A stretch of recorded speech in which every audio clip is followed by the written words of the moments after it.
आज 9 मार्च है, दिन है बुध का और साल 2022। आज के प्रोग्राम में 3 बड़ी अहम खबरों की तफसीलात आपके साथ हम शेयर करेंगे। हमारी पहली खबर एक और खुफिया मुलाकात से मुतल्लिक है। इस खुफिया मुलाकात की तफसीलात पर आपके साथ गुफ्तगू करेंगे। हमारी दूसरी खबर अपोजिशन का जो वज़ीर आज़म इमरान खान के ख़िलाफ़ प्लान 2D है, इसकी तफसीलात आपके साथ हम शेयर करेंगे। तीसरी जो हमारी खबर है वो वफाकी वज़ीर दाखिला शेख रशीद साहब से मुतल्लिक है।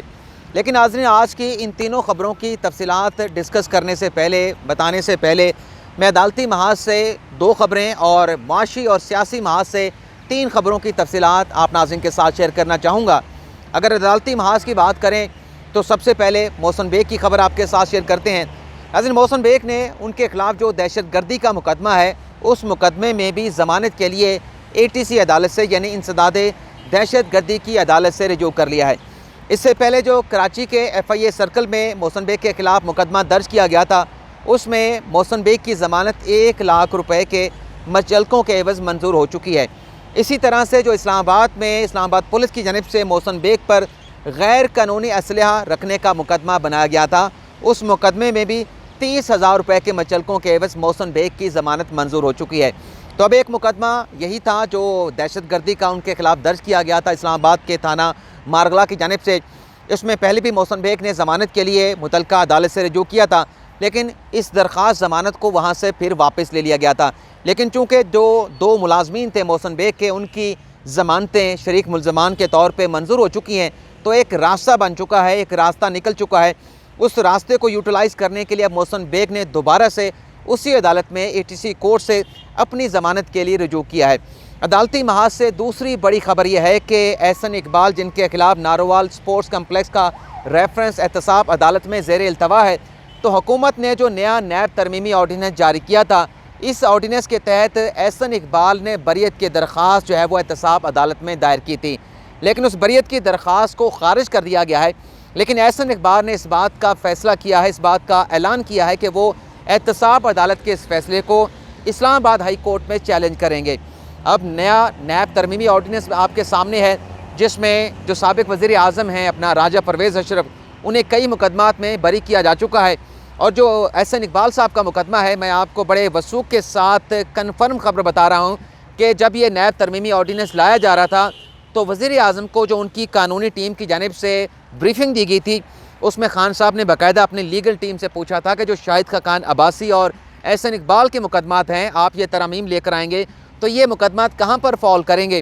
तो असद उमर साहब और उसके साथ साथ लीगल टीम के लोगों ने खान साहब को बताया था कि जो हम करने जा रहे हैं इसके मुताबिक तो शाहिद खाकान अब्बासी और एहसन इकबाल के ख़िलाफ़ ये रेफरेंस बनने ही नहीं चाहिए थे। तो नैब तरमीमी ऑर्डीनेंस की रोशनी में उम्मीद है कि जब ये हाई कोर्ट तक मामला पहुँचेगा, एहसन इकबाल अपील दायर करेंगे, तो उनकी बरियत के इस रेफरेंस में एक्विटल के खासे ज़्यादा इम्कानात मौजूद हैं। मौशी महाज से ख़बर यह है कि जब अभी चंद रोज़ पहले जो खान साहब ने यूरोपीय यूनियन को ललकारा था कि हम आपके ग़ुलाम नहीं, कि आप जो कहेंगे हम वही करेंगे, इस बयान के बाद बहुत सारे नाकदीन की जानिब से, जो कि गैर जानिबदार नाकदीन हैं, सहाफ़ी हैं, तज्ज़ियाकार हैं, दानिश्वर हैं, उनकी जानिब से कहा गया कि एक पब्लिक फोरम के ऊपर खान साहब को इस तरह से यूरोपीय यूनियन को ललकारना नहीं चाहिए था। लेकिन जिन लोगों ने बात की, उन्हें फिर किस तरह से उनकी सोशल मीडिया पे ट्रोलिंग की गई, उन्हें उनके ख़िलाफ़ गलीज़ ज़बान का इस्तेमाल किया गया, गैर मुनासिब अल्फाज का इस्तेमाल किया गया। तो अब हुकूमत के अपने जो वज़ीर ख़जाना है शौकत तरीन साहब, उन्होंने जो आज जो प्रेस कॉन्फ्रेंस की है, उसमें उन्होंने बाकायदा इस बात का एतराफ़ किया है कि वज़ीर इमरान खान ने यूरोपीय यूनियन से मुतल्लिक जो बयान पब्लिकली दिया, ये खान साहब को नहीं देना चाहिए था। तो जब बाहर के लोग बात करते हैं तो वो रहनुमाई के लिए बात करते हैं कि आपको ये बात नहीं करनी चाहिए, क्योंकि बहुत सारी तनकीद ऐसी होती है, बिला वजह लोग भी तनकीद करते हैं, लेकिन मोस्टली तनकीद जो होती है उससे आपकी इस्लाह होती है। तो हमने देखा है कि हुकूमत शायद उससे इस्लाह करती भी हो अपनी, लेकिन ये भी देखा गया है कि जब कोई इस्लाह वाला कोई तनकीद होती है, कोई बयान आता है, तो जो खान साहब के चाहने वाले हैं, बहुत सारे चाहने वाले समझे बगैर जो है उस तनकीद करने वालों के पीछे पड़ जाते हैं, उसकी ट्रोलिंग की जाती है और गैर मुनासिब और गलीज़ जो है वो जुमलों का जो है या ज़ुबान का इस्तेमाल किया जाता है। जो सियासी महाज से दूसरी खबर है कि जो नाराज़ अरकान है पाकिस्तान तहरीक इंसाफ के, GA न्यूज़ पर यह खबर चली है कि उन्होंने व्हाट्सएप ग्रुप छोड़ दिया है। अब हसन अयूब साहब की जो खबर थी वो भी आप अपने सामने रख लें, और इसमें ये वही खबर है जो 28 अरकान की फ़हरिस्त कल वज़ीर-ए-आज़म इमरान खान को पेश की गई थी। लेकिन मेरे हिसाब से मेरी इतला के मुताबिक ये 28 नहीं बल्कि 38 अरकान की, नाराज़ अरकान की फ़हरिस्त इससे पहले एक और इदारे की जानिब से वज़ीर आज़म इमरान खान को पेश की जा चुकी है। लेकिन हम इसी 28 अरकान की बात करेंगे। इसमें एक नाम यह आया है कि जो फैसलाबाद से ताल्लुक़ रखने वाले अरकान असम्बली हैं, उन्होंने शहबाज गिल के ऊपर अपने तहफ़्फ़ुज़ात का इज़हार कर दिया है। तो हसन अयूब साहब की खबर क्या थी कि फैसलाबाद से ताल्लुक़ रखने वाले जो लोग हैं उन्होंने PTI से अपनी राहें जुदाई करने का फ़ैसला कर लिया है। तो ये नाराज़ अरकान तो ख़ुद अब जो रिपोर्ट्स आ रही हैं उसमें उनके नाम आ रहे हैं कि वो शहबाज गिल पर अपने तहफ़्फ़ुज़ात का इज़हार कर रहे हैं। और इसके साथ साथ आपको ये भी बता दें कि बहुत सारे ऐसे लोग भी हैं जिन तक ये बात पहुंची कि खुफिया मुलाकातों में जिन 50 लोगों को डेलीगेशन की सूरत में बाहर भिजवाने का प्लान बनाया गया था, उन्हें गद्दार के अलकाबात दिए गए हैं, गद्दारों के नाम से पुकारा गया है। तो इस पर उन 50 अरकान सूबाई अपने कौमी असम्बली जो पाकिस्तान तहरीक इंसाफ के साथ ताल्लुक़ रखते हैं, उन्होंने भी वज़ीर इमरान खान को अपने तहफ़्फ़ुज़ात का इज़हार किया है कि ये किस तरह की ज़ुबान हमारे ख़िलाफ़ इस्तेमाल की जा रही है। मेजर ताहिर सादिक जो इमरान रियाज खान साहब कह रहे थे कि 28 अरकान की फ़हरिस्त तो पेश कर दी गई लेकिन किसी का नाम सामने नहीं आया, तो उसमें शहबाज गिल पर जो एतराज़ करने वाले लोग हैं फैसलाबाद के, उनका नाम भी सामने आ गया। जिन्होंने व्हाट्सएप ग्रुप छोड़ दिए हैं उनके नाम भी सामने आ गए।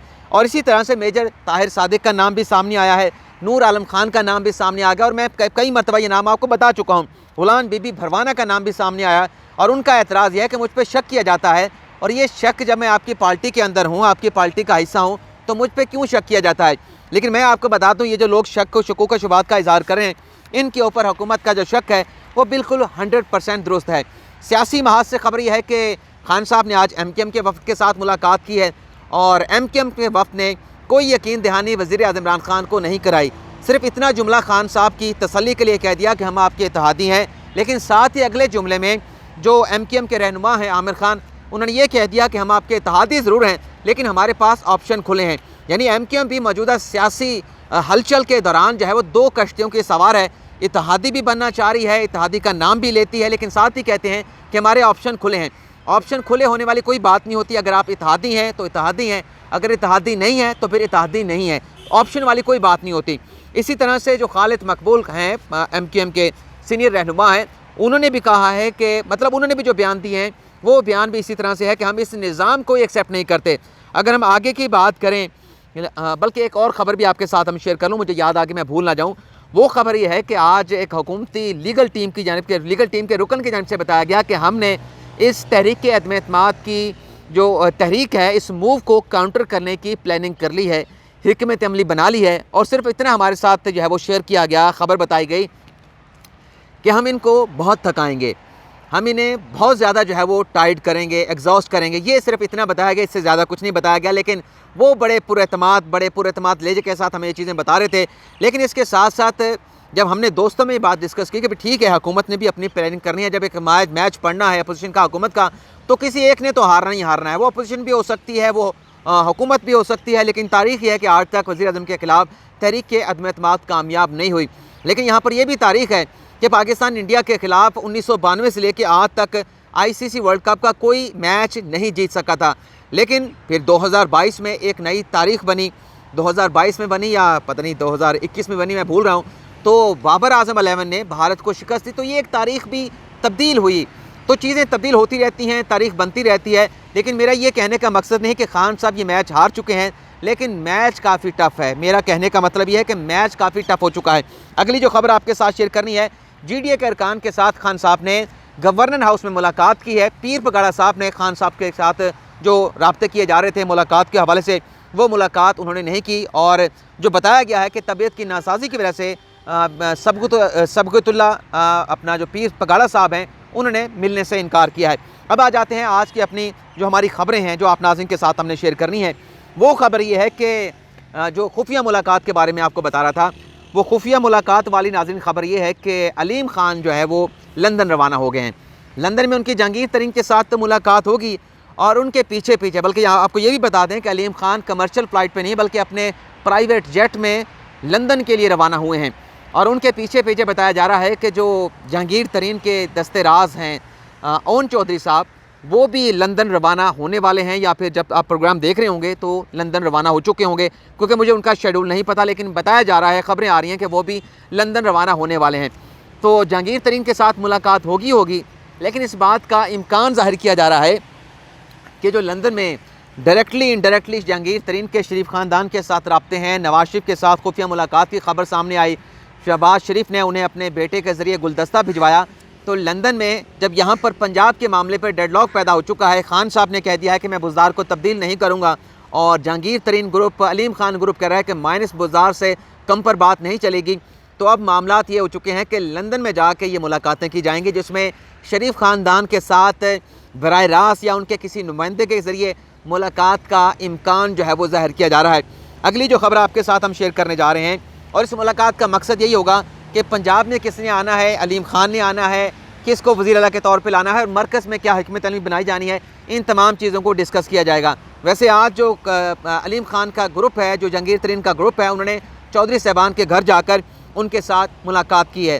काफ लीग के जो सीनियर रहनुमा हैं तारिक बशीर चीमा, उन्होंने वज़ीर आज़म के साथ मुलाकात की और पहली बार उन्होंने कहा कि अगर आपके 15 से 20 लोग टूट गए तो हम भी अपने इत्तेहाद पर नज़र सानी कर सकते हैं। शहबाज शरीफ ने सिराजुल हक के घर जाकर उनके साथ मुलाकात की और उनसे ताउन मांगा, और जैसे शहबाज शरीफ वापस आते हैं उसके बाद एहसन इकबाल जो है वो सिराजुल हक के साथ मुलाकात करने के लिए चले गए, और आज चौधरी साहबान की जरदारी के साथ मुलाकात भी शेड्यूल है। तो काफ़ी ज़्यादा सियासी हलचल शहर इक़्तिदार में चल रही है।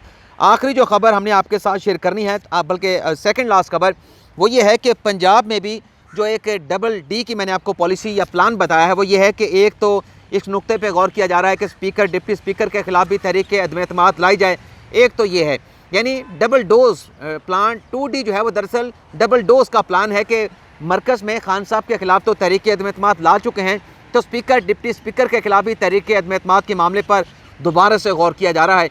और क्यों गौर किया जा रहा है वो भी अगले प्रोग्राम में आपके साथ शेयर करेंगे, क्योंकि एक नया खदशा अपोजिशन को लाहक हुआ है। इसी तरह से पंजाब में उस्मान बुज़दार के ख़िलाफ़ जो वहाँ पर इतनी ज़्यादा दरारें पैदा हुई हैं, बताया जा रहा है कि शहबाज शरीफ ने हमज़ा शहबाज शरीफ को टास्क दे दिया है कि आप वहाँ पर इन हाउस तब्दीली के हवाले से कोशिशें तेज़ कर दें। तहरीक अदम-ए-एतमाद की जो तहरीक का मुसवदा है उसकी तैयारी का अमल शुरू कर दिया गया है, जिसे कानूनी टीम, कानूनी जो कमेटी है वो मुकम्मल करेगी, और मुकम्मल करने के बाद उसकी बाकायदा जो है वो मंजूरी ली जाएगी। यानी पंजाब में भी अब इन हाउस तब्दीली या तहरीक अदम-ए-एतमाद के हवाले से कोशिशों को तेज़ किया जा रहा है, और बलोचिस्तान में भी तब्दीली के आसार जो है वो नज़र आना शुरू हो चुके हैं, वहाँ पर भी बगावत के आसार हमें नज़र आ रहे हैं। अब जो शेख रशीद साहब वाली खबर है कि उनका सॉफ्टवेयर क्रैश कर गया, मैं उनके सिर्फ 6 बयानात आपके साथ मैं शेयर करूँगा, क्योंकि प्रोग्राम का वक्त पहले ही ज़्यादा हो चुका है। नाज़रीन, तहरीक अदम-ए-एतमाद जमा होने से पहले शेख रशीद साहब ने एक स्टेटमेंट ये दिया कि अपोजिशन ये चाहती है कि जो हाथ हमारे सर पे है वो इनके सर पे चला जाए, लेकिन वो हाथ इनकी गर्दन पे जा सकता है, इनके सर पे नहीं जाएगा। ये पहला बयान। दूसरा, खान साहब, अपना शेख रशीद साहब ने कहा कि मुझे कहा गया कि मैंने जो इस्टेब्लिशमेंट वाली सर के हाथ रखने वाली जो बात की थी, जो मैंने बयान दिया था, मुझे वापस लेने का कहा गया, लेकिन मैं इस खबर की, अपने इस बयान की तरदीद नहीं करूँगा, अपने बयान को वापस नहीं लूँगा। तीसरा, उन्होंने बयान दिया कि अगर ये तहरीक अदम-ए-एतमाद लेके आए अपोजिशन वाले तो अपनी सियासी कबर खोतेंगे, खान साहब इन पर सियासी हमला करेंगे, ड्रोन अटैक करेंगे। और चौथा बयान उन्होंने दिया कि खान साहब इन पर साइबर अटैक की, अपोजिशन पर साइबर अटैक की तैयारियां मुकम्मल कर चुके हैं। इन चारों बयानात में शेख रशीद साहब का कहना था कि खान साहब 5 साल पूरे करेंगे, खान साहब को 5 साल कोई हटाने वाला नहीं। अब 2 बयान मज़ीद मैं अपने पढ़ूंगा शेख रशीद साहब के, जिससे आप अंदाज़ा लगाएंगे कि जो सॉफ्टवेयर 5 साल की बार बार बात कर रहा था, अब वो 5 साल की बात नहीं कर रहा। शेख रशीद साहब कहते हैं 5वें बयान में कि हमारे साथ मुज़ाकरात कर लें, हम मुज़ाकरात करने के लिए तैयार हैं।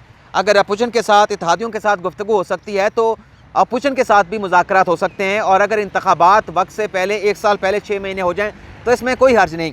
ये उनका 5वां बयान है, लेकिन इसमें 5 साल वाली बात नहीं। फिर 6ठा बयान उनका यह है कि अगर खान साहब को निकाला गया तो वो घर नहीं बैठेंगे, और अगर खान साहब के ख़िलाफ़ तहरीक अदम-ए-एतमाद नाकाम हो गई तो फिर खान साहब इन अपोजिशन वालों को, लीडरान को छोड़ेंगे नहीं। यानी 6ठे बयान में वो गले भी पड़ रहे हैं, गर्दन दबोच भी रहे हैं, लेकिन साथ में वो ये भी कह रहे हैं कि बस छोड़ें आप इस बात को। लेकिन ये इन दोनों बयानात में फिर 5 साल वाली बात जो है वो शेख रशीद साहब के बयानात में नज़र नहीं आती, जो वो पहले बात कर रहे थे कि 5 साल पूरे करेंगे। अब वो मुज़ाकरात की बात भी करने लगे हैं, अब वो अर्ली इलेक्शन की बात भी करने लगे हैं, और वो शिकस्त की बात भी करने लगे हैं कि अगर तहरीक अदम-ए-एतमाद कामयाब हो गई तो खान साहब घर नहीं बैठेंगे, खान साहब जहाँ बैठेंगे वो अपनी जगह पे। लेकिन शेख रशीद साहब के बयानात में अब तज़ाद देखने को मिल रहा है। तो ये थी नाज़रीन आज की हमारी खबरें। फ़िलहाल आपसे इजाज़त चाहेंगे। अल्लाह ताला आपका हामी नासर हो, दुआ में याद रखिएगा। अल्लाह हाफ़िज़।